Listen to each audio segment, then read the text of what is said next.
So I have an extension appointment of 70% and a research appointment of 30%. We try to use cows and stocker cattle throughout the research and education centers that the University of Tennessee has, and doing this research, like I said, to try to answer questions for you to help you make more money. One thing that we've been doing for quite some time, and I say we loosely because I haven't been able to be as involved in this as Dr. Waller has, and a lot of what I'll report on here is some of Dr. Waller's work and Dr. Waller's data, and also Gary Bates, who's a forage specialist at the University of Tennessee, and Pat Kaiser. They've done quite a bit of work on warm season native grasses.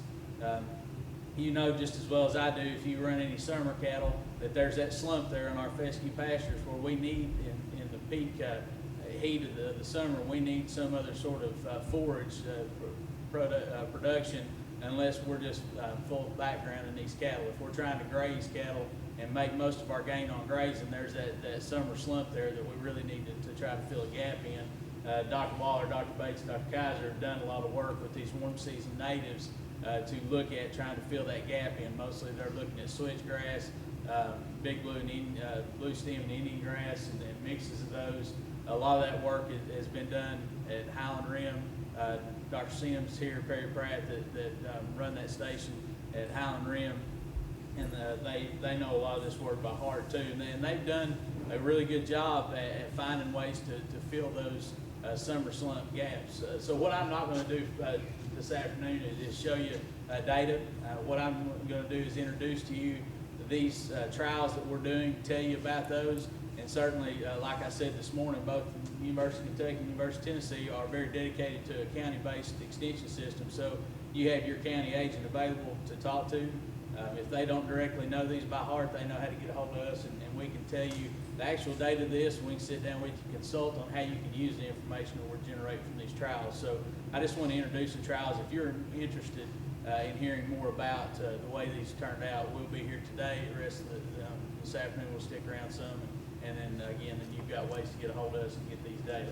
But certainly these warm season natives have filled a void, and the economics, we've got some of the economics behind that worked out as well, and can talk to you about whether or not you might want to look at implementing that in your system if you are backgrounded on forages, or rather if you're stocker cattle on forages more than you are backgrounded. Something that I've been more directly involved with myself that we just started this year is supplementation with phosphorus and vitamin B12 in injectable form. This is not something that I started out saying, hey, let's look at phosphorus and vitamin B12 and what happens if we add that back. The way this came about was a little bit different than the way we usually do things in research, but was talking to Dave Thomas with Bayer Animal Health, and they have a product that they just introduced into the U.S. that they've been using in Europe for at least 20 years, maybe 30 years now, as an adjunct therapy. And they don't call this a pharmaceutical. This product, Catasol, which is butyrphosphate and a common form of vitamin B12 that you would see in your nutritional supplements. So they don't call it pharmaceutical, it's an injectable nutritional supplement. And they use it as an adjunct therapy when they're treating, most of the time they have used it in dairy cattle when they're treating for milk fever or any other type of clinical treatment that they have to give. They'll use this injection as an adjunct therapy. And what they've seen as they've gone away and tried to broaden out and use that in other applications in production, they've seen in different species, and they've used this in livestock species, small animals, zoo animals, a lot of different types of species. They see that there's a reduction in stress indicators to a stressor. One of the classic examples and some of the most firm data that they have on this is reducing cortisol, serum cortisol in weaned piglets by using this injectable supplement. So from the standpoint of a possible stress reducer in receiving cattle, from the standpoint of the interest in phosphorus specifically, and we've talked some about mineral nutrition here today, had a really good discussion about mineral nutrition. We know that we've changed a little bit of the phosphorus profile in our mineral nutrients. It's expensive. We've covered that today. The jury's still out on whether, we've gone in a lot of cases from 6% to 3% in oral supplement, and whether or not that's had an effect on production, that's not necessarily what we're looking at. What we're looking at from this standpoint is the fact that if you can go back and provide what we refer to as super physiological doses at a critical time point, does that have an effect on production down the road? So I'm getting a little bit long-winded here. I'll just tell you how we've used this and what the data we'll have to actually report when we get it assimilated next year. We've taken calves that have been backgrounded and weaned for 90 days. And this came off our Plateau Research and Education Center, the actual calves that were produced by the cow herd up there. We took 110 of those calves. Half of those calves got in 2 injections of catechol, this product, this phosphorus and vitamin B12 supplement, 14 days apart. The second injection of that was the day they went on the truck to go to Iowa. You know that we have a very strong relationship at the University of Tennessee with the University of Iowa and the Tri-County beef futurity that they have there. A group of farmer feeders that we send a lot of retained ownership cattle to. We did that with this set of calves, and we're looking at the feedlot performance since they've been there. And then we'll have the carcass data on those, because we know that a lot of things that we do here on the stockering and backgrounding side have a lasting effect well beyond when they get out of this environment, right? We know that the things we do here with grazing and backgrounding management can have an effect on feedlot performance on out to 120, 130 days, which Mr. Lattis showed that difference in the backgrounding and stockering, how that changed not only the place weight, but the finishing weight. And we've seen that happen over different genetics. So we want to see if these changes in management, specifically with this addition of a transient type of supplement that'll be gone that far out, but would still, whether or not it has a lasting effect whenever we rail those cattle. And so we'll have a very comprehensive set of carcass data to look at. The things that we've looked at so far are shrink data, and we'll have to repeat this, but we have seen a numerical but not statistical difference in the amount of shrink between these 2 sets of calves, something that physiologically we could explain with additional phosphorus. So those are the things, and just to kind of maybe not of specific interest to you, but if some of you have some cows, we're also using this product in artificial insemination trials, of blending it in to an ester synchronization protocol and trying to blend it in as economically as possible. So we're giving the first injection of that at the first, when a seeder goes in, an injection when that comes out. Again, we know that phosphorus, most of the time, what us repro guys refer to phosphorus as a fertility mineral, right? And that's kind of where I get into my wheelhouse about talking about the phosphorus effects on follicular dynamics and oocyte health. Just that phosphorus has a big effect on fertility, and we want to see if we can change that either by stress or not. And I've been talking to Jeff, to Dr. Lemcooler at University of Kentucky a lot about this, and he knows phosphorus, and we're getting into a place where we can formulate some pretty sound hypotheses on this and feel comfortable about testing it and have some good data to you on that. Move on to talk a little bit about fescue baleage. One thing that we've done a lot, again, at the Highland Rim Research and Education Center at various places, is looked at different high moisture hay usage schemes. That's been an area of very high interest in that area of Tennessee, using high moisture hay or baleage as we would call it.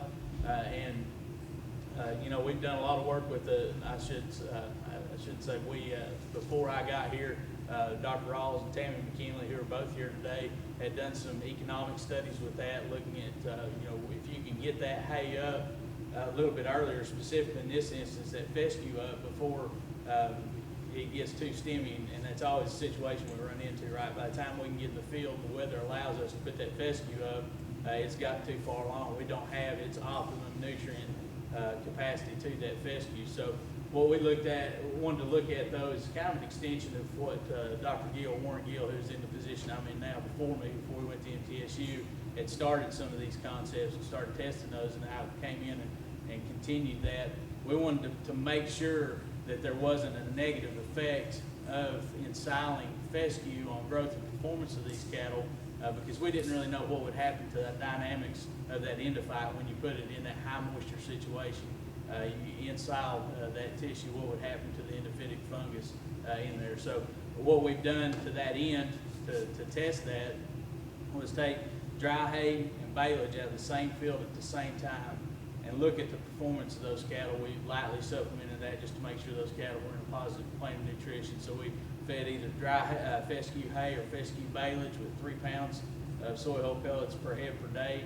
And we tracked the rate of gain on those calves. We took blood samples to measure the hormone called prolactin, which is kind of a classic indicator of whether or not we have a negative effect of fescue toxicosis. That was originally designed to be a 3-year study. We've completed year 2 of that. Feel comfortable that we have enough data to go ahead and tidy that up. And when we get the blood sample analysis back and everything, we'll have those data and hopefully something to tell you.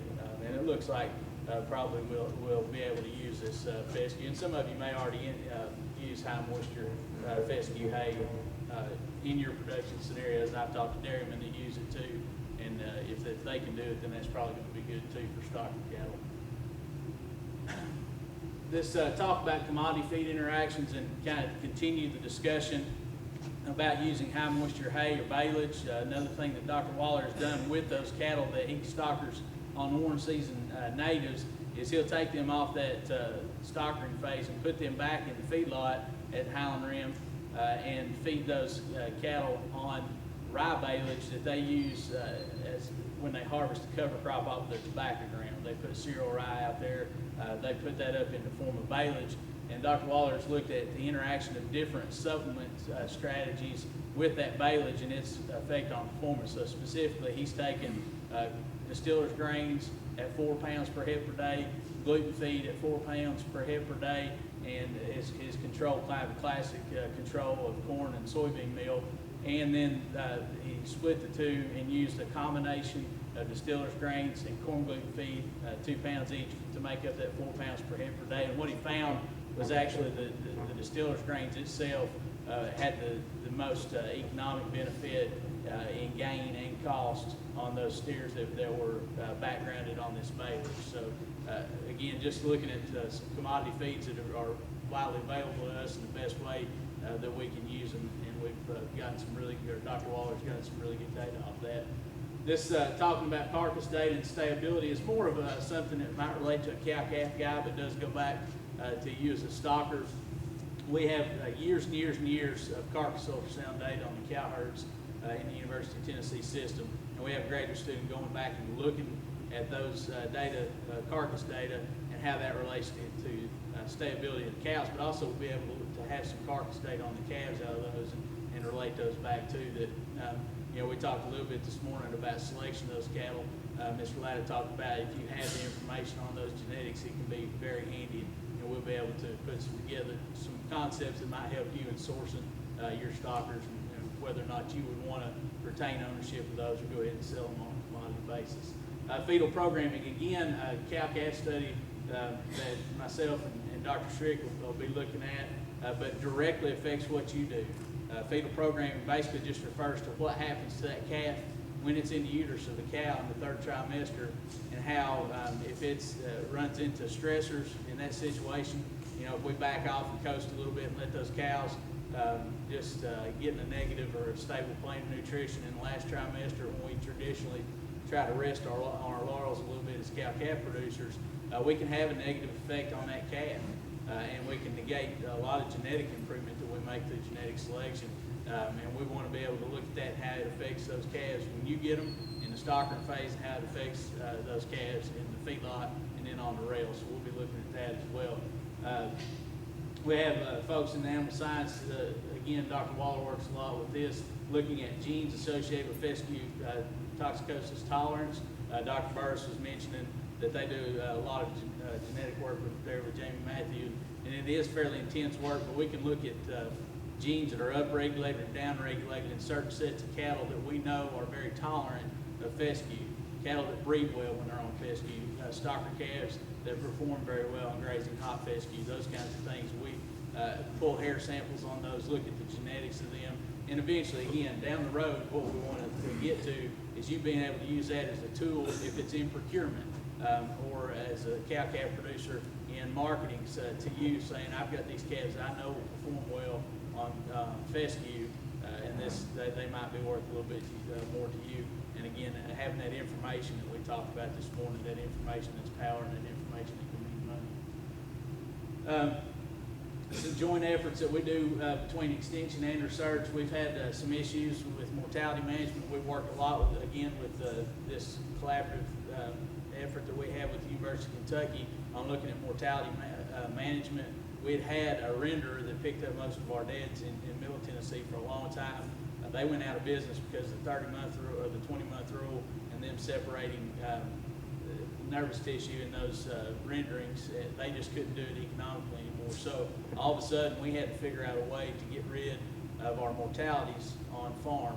So we've done a lot of work looking at different ways to manage our mortalities, and whether it be burial the proper way, and we call it TDEC, our Department of Environment and Conservation in the state of Tennessee, adhering to their codes through composting.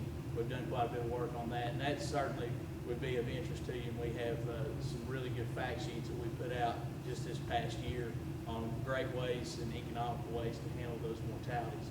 The heifer development program is something I've been talking about for the 2 years that I've been here. It's a little bit slower to start than I wanted to, but basically we'll be implementing a custom heifer development program, which I always think of as a stockering business, a value-added stockering business. We talked about that yesterday in virtual tours.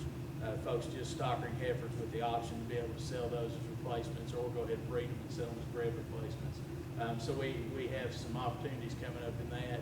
Again, we've had to get all our ducks in a row on being able to have the manpower to take care of that the proper way, but that's something that we'll have. Kentucky has several instances of custom heifer development programs, Eastern Kentucky and Western Kentucky, and those kind of things around quite a bit. We're kind of modeling off of that. So just in a nutshell, that's an introduction of you to the research that we're starting at the University of Tennessee, or ongoing research.